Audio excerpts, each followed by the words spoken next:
محترم سامعین گرامی، ہمارا دین جو ہمیں تعلیم دیتا ہے اور جن اچھی عادات کو، اچھی اخلاق کو اپنانے کا حکم دیتا ہے، ان میں سے ایک یہ بھی ہے کہ ہم اپنے اندر تواضع پیدا کریں، عاجزی انکساری پیدا کریں اور اپنے آپ کو تکبر سے، بڑائی سے، فخر سے بچا کر رکھیں۔ جو آیت میں نے آپ کے سامنے تلاوت کی ہے، اس میں بھی اللہ کے بندوں کا، ایمان والوں کا یہی ایک وصف ذکر کیا گیا ہے۔ فرمایا وعباد الرحمن الذین یمشون علی الارض ہونا، اللہ کے بندے وہ ہیں جو زمین پر آہستگی سے چلتے ہیں، آرام سے چلتے ہیں، یعنی تکبر سے نہیں چلتے، فخر سے نہیں چلتے۔ یہ چلنے کا انداز یہ بھی آدمی کی ذہنیت کو ظاہر کرتا ہے۔ تو ایمان والے اپنے چلنے سے بھی یہ ظاہر نہیں ہونے دیتے، اس چیز کا اظہار نہیں کرتے کہ وہ اپنے آپ کو بڑا سمجھتے ہیں، دوسروں کو حقیر سمجھتے ہیں، معمولی سمجھتے ہیں۔ اور فرمایا وَإِذَا خَاطَبَهُمُ الْجَاهِلُونَ قَالُوا سَلَامًا، اور جب جاہل لوگ ان سے مخاطب ہوتے ہیں، جاہلوں سے ان کا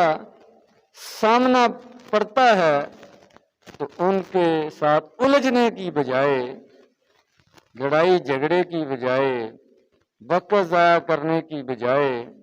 سلام کہہ کر گزر جاتے۔ نبی کریم صلی اللہ علیہ وسلم نے فرمایا، مسلم شریف کی روایت ہے،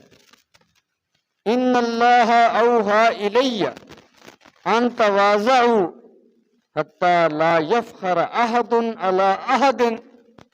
ولا یبغی احد علی احد۔ فرمایا کہ اللہ تبارک و تعالیٰ نے میری طرف یہ وحی فرمائی ہے، مجھے فرشتے کے ذریعے سے یہ حکم دیا ہے کہ تم سب تواضع اختیار کرو۔ یہ اللہ تبارک و تعالیٰ کا حکم ہے۔ عاجزی انکساری اپنے اندر پیدا کرو، اور اس کی آگے وضاحت فرما دی، حتی لا یفخر احد علی احد، کہ کوئی کسی پر فخر نہ کرے، اپنے آپ کو دوسروں سے بڑا نہ سمجھے، اپنے خاندان کی وجہ سے فخر نہ کرے، اپنے رنگ کی وجہ سے فخر نہ کرے، اپنے عہدے کی وجہ سے فخر نہ کرے، اپنی صلاحیتوں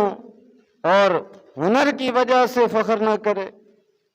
اپنی جوانی اور طاقت کی وجہ سے کسی پر فخر نہ کرے، اپنے مال و دولت کی وجہ سے کسی پر فخر نہ کرے، کسی بھی لحاظ سے، حتیٰ کہ نیکی میں بھی، پرہیزگاری اور تقوی میں بھی اپنے آپ کو دوسروں سے بڑا نہ سمجھے۔ تو باقی معاملات تو بعد کی بات ہے۔ نیکی میں، تقوی میں، پرہیزگاری میں بھی یہ اجازت نہیں ہے کہ آدمی اپنے آپ کو بڑا سمجھے۔ فَلَا تُزَكُّوا أَنفُسَكُمْ، فرمایا کہ اپنے آپ کا تزکیہ یہ بیان نہ کرو، اپنے آپ کو نہایت پاکیزہ، پاک صاف اور نیک، متقی، پرہیزگار یہ ثابت کرنے کی کوشش نہ کرو۔ کوئی کسی پر فخر نہ کرے، ولا یبغی احد علی احد، اور فرمایا کوئی کسی پر ظلم نہ کرے، سرکشی نہ کرے، زیادتی نہ کرے۔ تو ظلم، سرکشی، زیادتی بھی اسی وقت ہوتی ہے جب آدمی اپنے آپ کو بڑا سمجھتا ہے، اپنے آپ کو کچھ سمجھتا ہے اور دوسروں کو معمولی سمجھتا ہے، کمزور سمجھتا ہے، تو پھر ان پر زیادتی کرتا ہے۔ تو فرمایا کہ مومن، مسلمان، اس کو اجازت نہیں ہے کہ اپنے کسی کمزور بھائی پر زیادتی کرے، اس پر ظلم کرے، اس کے حق کو غصب کرے اور اپنے آپ کو اس سے بڑا سمجھے۔ بے شک آدمی بڑا ہو لیکن اس کا اظہار، ظاہر بات ہے معاشرے کے اندر سب ایک جیسے نہیں ہیں۔ اللہ تبارک و تعالیٰ نے درجات کی تقسیم رکھی ہے، کسی کے اندر کوئی خوبی، کسی کے اندر کوئی کمال، لیکن اس بنیاد پر آدمی دوسروں کی اس کو حقارت کی نظر سے دیکھے، نہ ان کو گھٹیا سمجھے، اس کی اجازت نہیں۔ تو یہ تکبر کے اندر آ جاتا ہے، اور اللہ تبارک و تعالیٰ کو تکبر، بڑائی، یہ پسند نہیں ہے۔ نبی کریم صلی اللہ علیہ وسلم نے فرمایا کہ جس آدمی کے دل میں ایک ذرے کے برابر بھی تکبر ہوگا، اپنے آپ کو کچھ سمجھتا ہوگا، دوسروں سے اعلیٰ اور برتر اپنے آپ کو سمجھے گا اور دوسروں کو حقیر جانے گا اور حق بات کو قبول کرنے سے انکار کر دے گا، تو میں کہ ایسا آدمی، تکبر کرنے والا، جنت میں نہیں جائے گا۔ کتنی سخت وعید ہے۔ تو عام طور پر تواضع، عاجزی، انکساری، یہ اختیار کرنے میں آدمی یہ سمجھتا ہے کہ شاید اس میں میری ذلت ہے، رسوائی ہے، میرا مقام معاشرے کے اندر ختم ہو جائے گا، سٹیٹس برقرار نہیں رہے گا، تو میری جو روب اور دبدبہ ہے، چودراہٹ ہے، اس میں فرق آ جائے گا۔ عام طور پر آدمی یہ سمجھتا ہے، جس کی وجہ سے وہ اپنے آپ کے اندر بڑائی کا اور تکبر کا یہ اس کے اندر جذبہ نظر آتا ہے، منظر نظر آتا ہے، حالانکہ حقیقت اس کے خلاف ہے، کیونکہ عزت اللہ تبارک و تعالیٰ کے ہاتھ میں ہے، بڑائی اللہ تبارک و تعالیٰ کے ہاتھ میں ہے،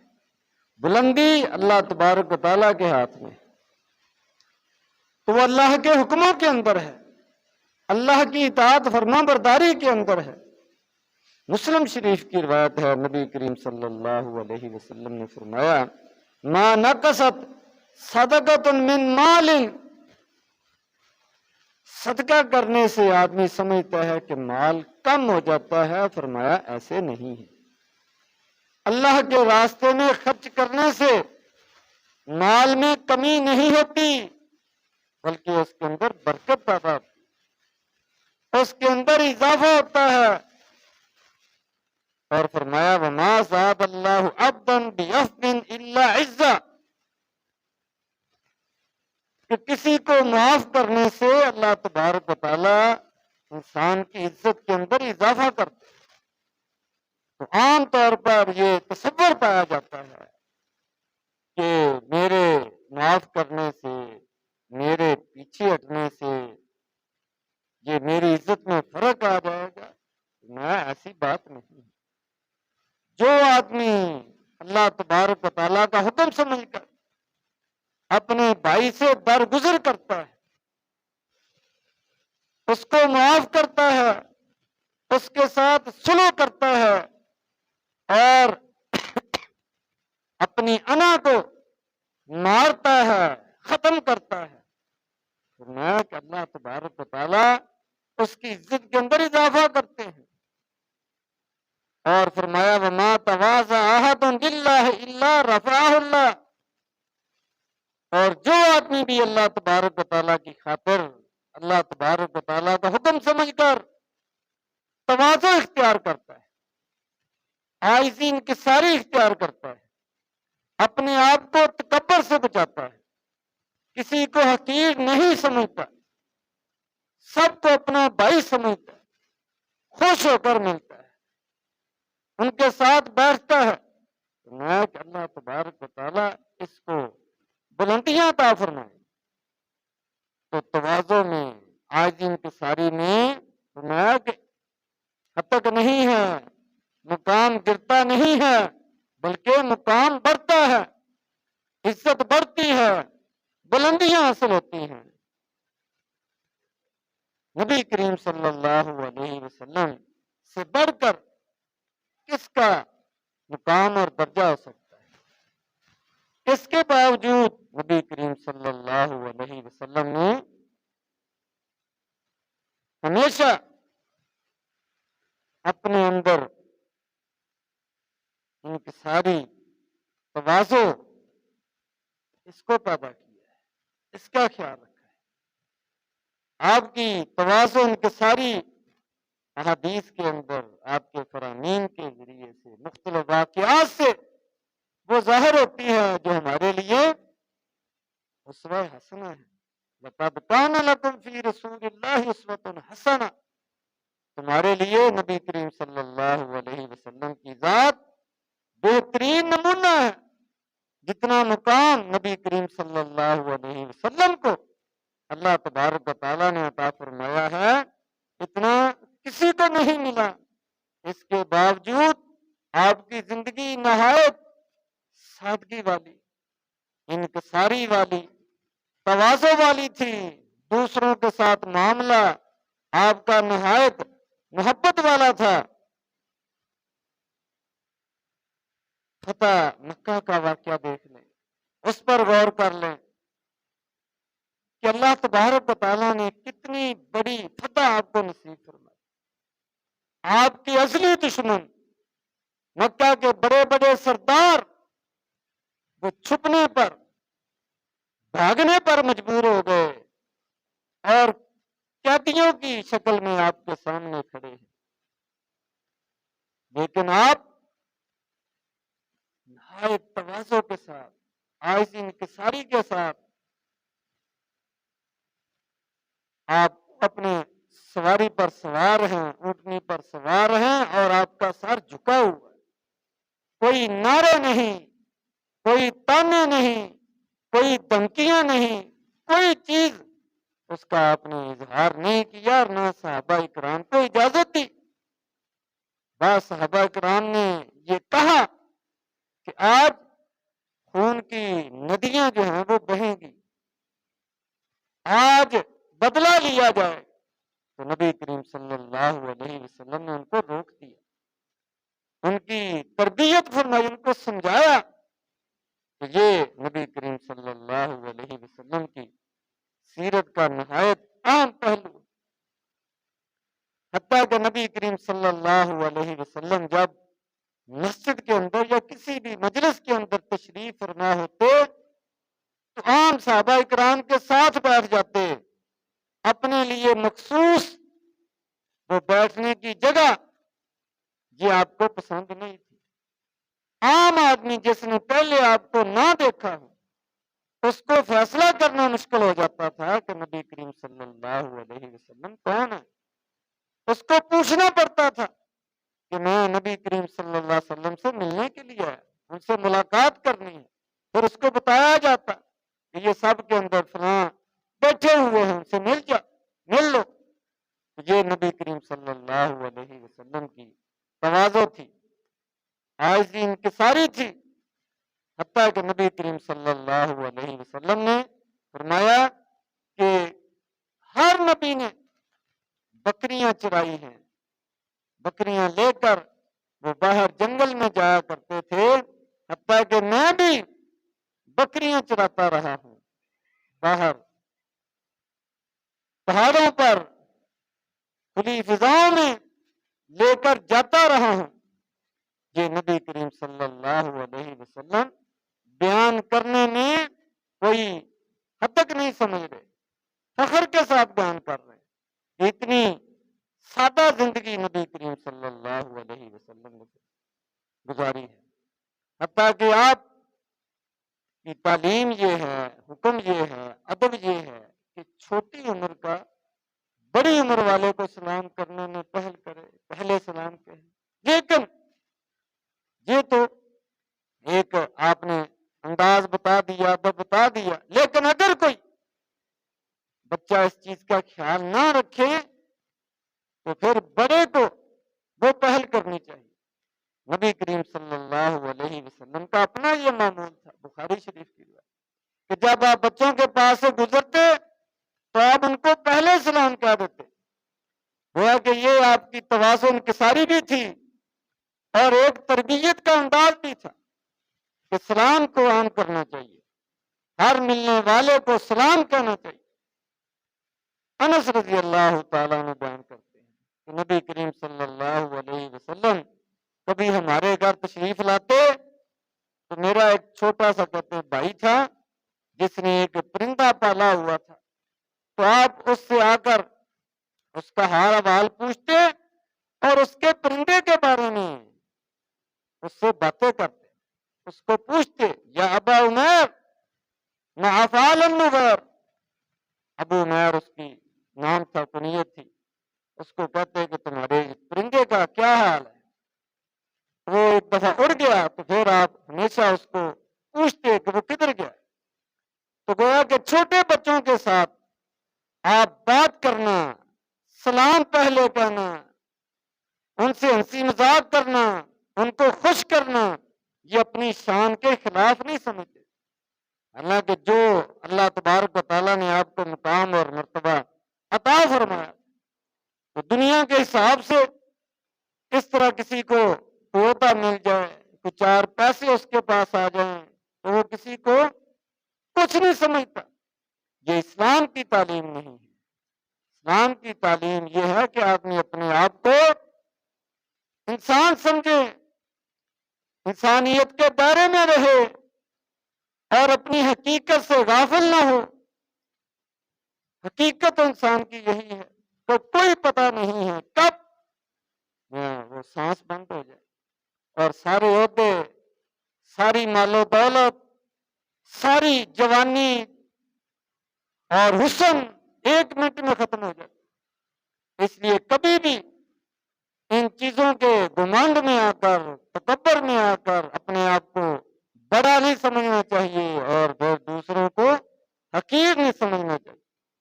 حتیٰ کہ نبی کریم صلی اللہ علیہ وسلم اپنے لیے صحابہ کرام کے اٹھنے کو، کھڑے ہونے کو یہ پسند نہیں کرتے۔ ان کی کوشش ہوتی تھی کہ آپ آئے ہیں تو آپ کو اٹھ کر ملیں، یا آپ جانے لگے ہیں تو اٹھ کر آپ کو روانہ کریں، لیکن آپ پسند نہیں کرتے، میں اپنی جگہ پر بیٹھے رہوں۔ یہ آپ کی تواضع انکساری تھی۔ مستدرک حاکم کی روایت ہے کہ نبی کریم صلی اللہ علیہ وسلم کی زندگی کا اور آپ کی عاجزی انکساری کا اور تواضع کا ایک انداز اس میں بیان کیا گیا، میں کان یرکب الحمار، کہ آپ سواری کے لیے نہایت سادہ سواری، گدھا، اس پر سواری کر لیتے، بیٹھ جاتے تھے، کوئی اس میں آر محسوس نہیں کرتے تھے، اپنی شان کے خلاف نہیں سمجھتے تھے۔ نہ یلبس الصوف، اور موٹا کپڑا، اون کا کپڑا جس کے اندر پسینہ زیادہ آتا ہے، گرمی زیادہ لگتی ہے، چبھتا ہے جسم کو، کھرکھرا کپڑا وہ آپ پہن لیتے تھے۔ کوئی فخریہ، کوئی نہایت قیمتی وہ لباس ہو اور اس کے بغیر گزارا نہ ہو، ایسی عادت نہیں تھی، بلکہ آپ نے تو ریشم ویسے ہی اپنی امت کے مردوں کے لیے استعمال کرنا، اس کو پہننا اس سے منع کیا، اور آپ نے تربیت کی ہے کہ یہ زندگی عارضی ہے، اس کی نعمتیں عارضی ہیں، یہاں پر گزارا کرو۔ اصل نعمت اللہ تبارک و تعالیٰ نے اپنے ایمان والے بندوں کے لیے جنتوں کے اندر تیار کی۔ اصل یہاں زندگی کے اندر عمل ہے، عمل، ایمان ہے، کارکردگی ہے، فرمایا کہ اللہ تبارک و تعالیٰ کی عبادت اس میں وقت صرف کرو۔ یہ بناؤ سنگار اور دنیا کی رنگینیاں، عیش و عشرت اور پھر فخر اور غرور اور تکبر، فرمایا کہ یہ انسان اس دنیا کے اندر یہ کام کرنے کے لیے نہیں ہے۔ میں یا تک الوشاتا، بکری کا دودھ یہ دھو لیتے تھے، خود نکال لیتے تھے، یہ آپ کی سادگی تھی۔ ویاتی مراعات الضیف، اور مہمان کا خیال کرتے، مہمان کی مہمان نوازی کرتے، اس کی خدمت کرتے، خود اس کا کھانے وغیرہ کا انتظام کرتے، اس کو کھانا پیش کرتے۔ یہ نبی کریم صلی اللہ علیہ وسلم کی تواضع، انکساری سیرت یہ ہمیں سبق دیتی ہے کہ ہم بھی اپنے اندر یہ صفت پیدا کریں، اور اس کا فائدہ یہ ہے کہ اللہ تبارک و تعالیٰ بلندیاں عطا فرمائیں گے، دنیا کے اندر بھی عزت سے نوازیں گے، آخرت کے اندر بھی انعام و اکرام سے نوازیں گے، نعمتوں سے نوازیں گے۔ دنیا کے اندر یہ ہم فخر کرنے کے لیے، اپنے آپ کو بڑا ثابت کرنے کے لیے اور دوسروں کو اپنے آپ سے چھوٹا ثابت کرنے کے لیے نہیں آئے۔ ہر مسلمان دوسرے مسلمان کا بھائی ہے۔ المسلم اخل مسلم، ہو سکتا ہے کسی لحاظ سے وہ آپ سے کسی چیز میں کم ہو، لیکن اس کا یہ مطلب نہیں ہے کہ اس کی عزت ختم ہو گئی ہے، اس کا مقام ختم ہو گیا، اس کو حقیر سمجھنا آپ شروع کر دیں۔ یہ اسلام کی تعلیم نہیں ہے۔ ایک دوسرے کو اپنا بھائی اور ایک دوسرے کا احترام اور اپنے اندر تواضع، انکساری، عاجزی، اس کا اظہار، یہ ایک مومن کی شان ہے۔ اللہ تبارک و تعالیٰ